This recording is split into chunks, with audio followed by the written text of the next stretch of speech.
আমি বউ বাজারে দেখে এসেছি মা, কি সুন্দর চুল বেরিয়েছে, সেই চুলটাও দামি নয়।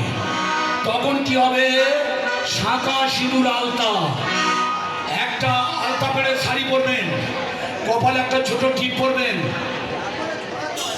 ঠোঁটে একটু লাগিয়ে নেবেন, পায়ে আলতা পরবেন, একদম মনে হবে মা বলিতে প্রাণ করে আনচান, চোখে আসে জল ভরে।